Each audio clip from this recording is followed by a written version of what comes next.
డబ్బు, అనారోగ్యం, ఉద్యోగం, వ్యాపారం, అప్పులతో బాధపడుతున్నారా? మీకోసమే లాంచ్ యువర్ ఫ్యూచర్ ప్రోగ్రామ్.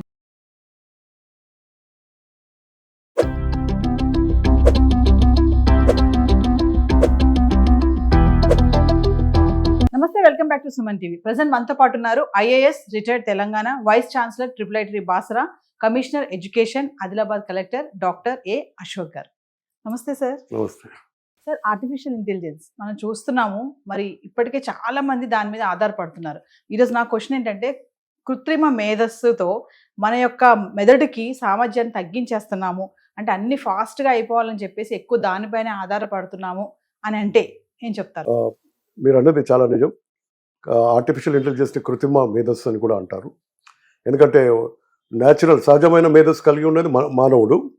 అయితే ఆ మానవుడి మేధస్సును పోలే విధంగా ట్రైనింగ్ ఇచ్చి దాన్ని ఏఐగా మారుస్తున్నారు టెక్నాలజీతో.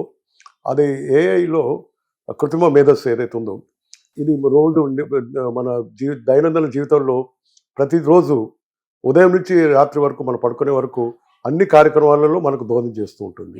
సిరి, అలెక్సా, గూగుల్ మ్యాప్, తర్వాత ఇంకా ఎలాంటి ఆటోమేటెడ్ టెస్లా కారు, ఇలాంటి అన్నీ కూడా చూసుకుంటే ఏఐ ద్వారానే మనం చేస్తున్నాం. అయితే ఇప్పుడు మన దైనందిన జీవితంలో మనం చూస్తుంది ఏంటంటే, సెల్ ఫోన్ పొద్దున్న లేచి మనం ఆన్ చేసి చూస్తే అందులో మీరు ఒక గార్మెంట్స్ కొనాలనుకుంటే, లేకపోతే పండుగ వచ్చిందని ఏదన్నా ఐటమ్ కొనాలనుకుంటే 100 ఐటమ్స్ వస్తాయి వరుసగా అడ్వర్టైజ్మెంట్లు.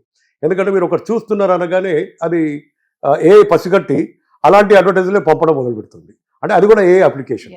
సో ఈ విధంగా సెల్ ఫోన్ మీద మనం చాలా ఆధారపడి ఉన్నాం ఈరోజు.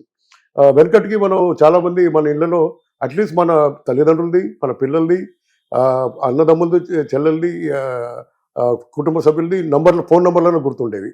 ఈరోజు మనం సెల్ ఫోన్లో అలాంటి పరిస్థితి లేదు. సెల్ ఫోన్ పోగొట్టుకుంటే మన వాళ్ళ ఫోన్ నెంబర్లు కూడా మనకు గుర్తుండట్లేదు.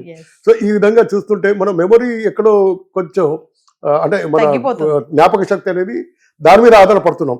సెల్ ఫోన్ ఉంది కదా అనే ఉద్దేశంతో మనం దాన్ని గుర్తుపెట్టుకోవట్లేదు ఆ నంబర్లు. సో ఈ విధంగా ఉన్నప్పుడు ఇదే ఉదాహరణ మనం తీసుకుంటే కనుక ఏఐలో కూడా సరిగ్గా జరుగుతుంది.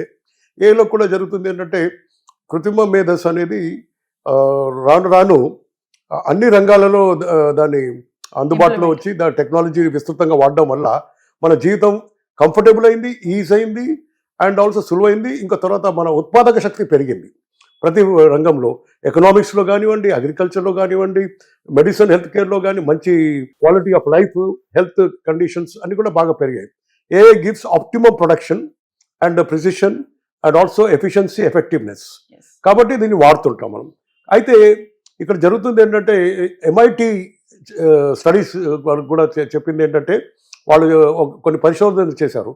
వాళ్ళు ఏమన్నారంటే, కొంతమంది విద్యార్థులకి ఎస్ఏ రాయడానికి గూగుల్ సెర్చ్ చేసి, ఏఐ సెర్చ్ చేసి రాయమన్నారు.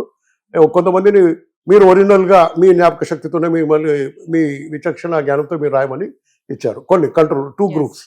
ఎవరైతే ఏఐ వాడారో వారు కొంచెం బద్దకించినట్టు, మోటివేషన్ కూడా తగ్గినట్టు, తర్వాత వారికి థింకింగ్ అనేది ఏదైతే ఆలోచన శక్తి ఉందో అది తగ్గినట్టుగా గుర్తించారు.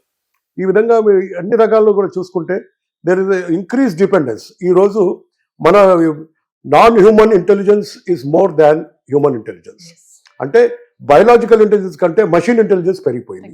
మషిన్ ఇంటెలిజెన్స్ అంటే ఏఐ.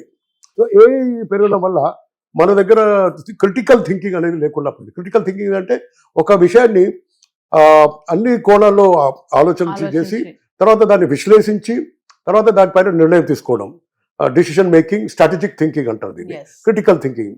ఇవన్నీ కూడా ఈ రోజుల్లో మనం లోపిస్తున్నాయి మనుషుల్లో. ఎందుకంటే మనం ఎక్కువగా ఏఐ మీద ఆధారపడుతున్నాం. ఇది కొంచెం మ్యాటర్ ఆఫ్ కన్సర్న్, చాలా కొంచెం ఆందోళనకరమైన పరిస్థితిలో ఉన్నాం. ఇప్పుడు ఇది విద్యారంగానికి అన్వయిస్తే కనుక మరి విద్యార్థులు కూడా ఎస్ఏ రాయండి అంటే వాళ్ళు ChatGPT 5లో లేకపోతే ఏఐ గ్రాక్ 4లో రాసే చెప్తే 1 నిమిషంలో అది రాసిస్తుంది. అటువంటిప్పుడు విద్యార్థులకి మరి జ్ఞాపక శక్తి కానీ, నేర్చుకోవడం కానీ, లెర్నింగ్, మెమొరీ, థింకింగ్, ఇవన్నీ కూడా వాళ్ళకు కోల్పోతుంటారు, దానికి దూరం అవుతున్నారు. మెదడు షార్ప్నెస్ తగ్గిపోతుంది. దీని కూడా తేలింది. కాబట్టి రాబోయే రోజుల్లో మనం ఇవన్నీ కూడా ఇంటిగ్రేట్ చేస్తే బాగుంటుంది. సగం దిస్ ఇంటెలిజెన్స్ సగం మానవుడు వాడాలి, సగం ఆర్టిఫిషియల్ ఇంటెలిజెన్స్ వాడాలి. ఉదాహరణకి క్యాల్కులేటర్ వచ్చింది. క్యాల్కులేటర్ వచ్చినంత మాత్రాన ఇంజనీరింగ్ తగ్గలేదు, ఇంజనీరింగ్ మేధస్సు కానీ ఇంజనీర్ల థింకింగ్ కానీ తగ్గలేదు. ఎందుకంటే వాళ్ళు కొన్ని రొటీన్ టాస్క్ క్యాల్కులేషన్ వాళ్ళు చేయగలుగుతున్నారు క్యాల్కులేటర్తో.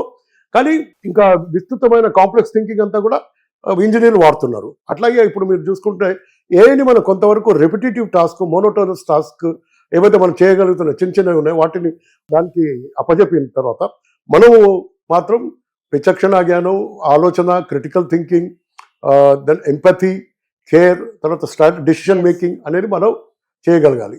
అప్పుడు డిసిషన్ మేకింగ్ కూడా వాటికే వదిలేస్తే రాబోయే రోజుల్లో మరి అన్ని కూడా వాటి మీద ఆధారపడి ఉంటే దేర్ ఇస్ అ లో మోటివేషన్ అవుతుంది, మెదడు షార్ప్నెస్ తగ్గుతుంది, జ్ఞాపక శక్తి తగ్గుతుంది, తర్వాత క్రిటికల్ థింకింగ్ కూడా తగ్గుతుంది, విచక్షణ జ్ఞానం కానీ లాజిక్, రీజనింగ్, విశ్లేషణ ధోరణి కూడా తగ్గుతుంది. ఇవి తగ్గిందని ఇది MIT స్టడీస్, తర్వాత ఇతర సాంకేతికమైన పరమైన స్టడీస్ కూడా మరి సూచించాయి. కాబట్టి there is a hybrid model ఒకటి చేస్తే బాగుంటుందని అనుకుంటారు. ఉదాహరణకి డాక్టర్స్ ఉన్నారు, డాక్టర్స్ పేషెంట్లతో ముచ్చటించాలంటే రాసుకోవడం చాలా టైం తీసుకుంటారు.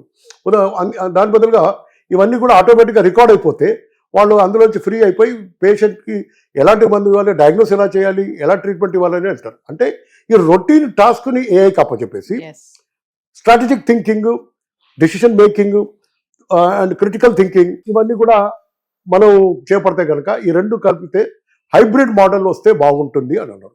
సో మీ ప్రశ్నకు సూటిగా సమాధానం చెప్పాలంటే అవును, పరిస్థితి చాలా ఆందోళనకరంగా ఉంది. పిల్లల నుంచి మొదలుకొని పెద్దలు అందరూ కూడా ఏఐ విస్తృతంగా వాడేస్తున్నారు.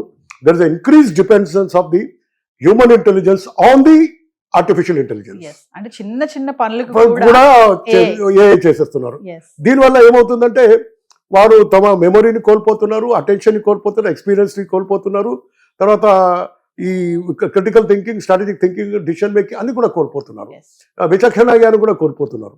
సో దీనివల్ల మనకు మానవాళిలో ఈ ఒరిజినల్ క్రియేటివిటీ అంటారు చూడండి, సృజనాత్మకమైన ఏదైతే లక్షణాలు ఉండాలో ఒక సమాజాన్ని నిర్మించాలంటే creativity is more important. Arts, fine arts, creativity, strategic thinking and critical thinking is more important.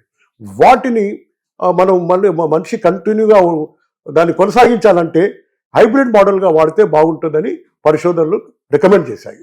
కాబట్టి రెపిటేటివ్ టాస్క్స్ వాటికి చేసి దైనందిన జీవితంలో, కానీ మిగతా మనం కీలకమైన మానవుడు చేసే అభ్యర్థులు intelligent thinking, intelligence, critical thinking, strategic decision making and memory, జ్ఞాపక శక్తి ఇవన్నీ కూడా మనం వాడుతూ డిసిషన్ మేకింగ్ చేస్తే ఒకవేళ నిర్ణయాలు తీసుకుంటే కనుక అప్పుడు మనకు ఉంటుంది. జాపనీస్లో కూడా ఒక సర్వే తేలింది, ఓల్డ్ పీపుల్ ఎవరైతే ఒరిజినల్ థింకింగ్ చేస్తున్నారో వాళ్ళ మెమరీ ఇంటాక్ట్ ఉంది, ఎవరైతే ఏ వాడుతున్నారో వాళ్ళ మెదడు షార్ప్నెస్ తగ్గింది, కొన్నిసార్లు జ్ఞాపక శక్తి కూడా పోయింది వాళ్ళకు, సో మెమరీ కూడా పోయింది. అయితే if you don't use it you lose it అన్నట్టుగా అయిపోయింది. బ్రెయిన్ కు స్పదలు పట్టడం అంటారు, దాన్ని కాగ్నిటివ్ డిక్లైన్ అంటారు, అండ్ దీన్ని కాగ్నిటివ్ డ్రాప్ అంటారు.